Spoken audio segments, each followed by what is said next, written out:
A5 comes in. Again, to keep things simple, I'm going to be referring to it just as the Galaxy A5 in this video.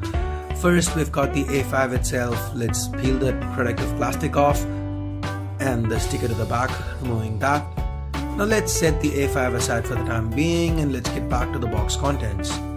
We've got IMEI stickers, there's a 32GB micro SD card here too, a SIM ejector pin, almost missed that in my last unboxing.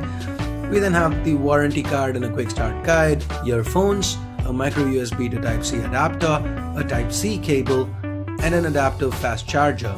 Here's the A5 and A7 side by side. Barring the display sizes and battery capacities, they're basically identical. Anyway, let's take a close look at the placements first on the Galaxy A5.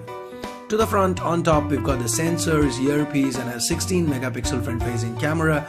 That's followed by Samsung branding and a 5.2-inch Full HD Super AMOLED display, meaning a pixel density of about 425 pixels per inch. And at the bottom, we've got the regular physical home key with a fingerprint scanner built in, flanked by the capacitive recent apps and back keys that are backlit. Just like with the Galaxy A7, this is an active fingerprint scanner, so you don't have to press the key, just place your finger on it to wake the device. To the back, we've got Samsung branding, and above that a 16 megapixel camera with a single LED flash. Again, like with the A7, the camera does not protrude. The A5 also happens to be 7.9mm thick, by the way. The power button on the speaker is located to the right. The 3.5mm headphone jack, primary microphone, and a USB Type-C port reside at the bottom. To the left, we've got the volume buttons and a SIM tray. Up top, we've got the secondary noise cancelling microphone and another tray. Here's where you can add another SIM card and a microSD card. I really appreciate the dedicated microSD slot here. The A5 kinda looks like the Galaxy S7, even more so than the A7 given the similar dimensions. We have 3D Gorilla Glass to the back, 2.5D Gorilla Glass to the front. It still picks up a ton of smudges, but the A5 feels very solidly built, even kinda premium in hand. By the way, this was the first time that the A series gets IP68 certification, so the A5 is just as water and dust resistant as Samsung's flagships. Now underneath the hood, this A5 is powered by a 64-bit Exynos 7880 chip. This contains 8 Cortex-A53 cores clocked up to 1.9 GHz each, coupled with the Mali T830 MP3 GPU and 3 GB of RAM.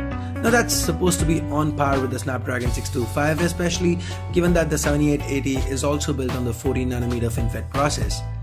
But theory doesn't always necessarily translate to real-time performance, so we'll have more on that in the full review. Anyway, there's also 32GB of onboard storage and a 3000 mAh battery juicing all this. The software experience on the A5 is also quite identical to what's found on the A7. The A5 II runs on Android 6 Marshmallow with Samsung's latest TouchWiz on top. This is the new refined interface that we've seen since the Note 7. Despite this not being a flagship phone, Samsung's not omitted basics like the gyroscope sensor or ambient light sensor here. That said, haptic feedback still disabled. Yes, you can enable it with a third-party keyboard app, but for the capacitive keys, you're out of luck. Others like support for the always-on display functionality are present. Quick launch for the camera, that is double pressing the home key to launch the camera quickly, works, and the shutter response feels quick, but sadly the camera app has a depreciated Pro mode with just the basic functionality built in. And talking about that camera, here are a few quick camera samples that we shot around the office, both with the front and rear cameras, which have 16 megapixel resolutions and an f1.9 aperture.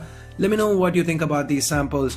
The Galaxy A5 is currently priced around the $380 mark, or about 25,000 Indian rupees.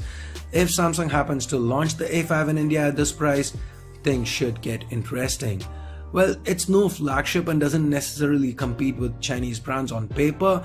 The A5 does seem to be a well-rounded device, at least on paper. Day-to-day performance and the camera will be the deciding factors here.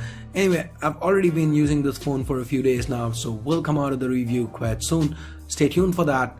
That's it for this quick little unboxing. Give this video a thumbs up if you liked it, vote it down if you didn't, and for more videos like this including that full review, hit that subscribe button down below if you haven't already. If you do want to pick a Galaxy A5 up, I'll be leaving direct links in the description below. Use them, that helps the channel out. So if you're done with all that and you're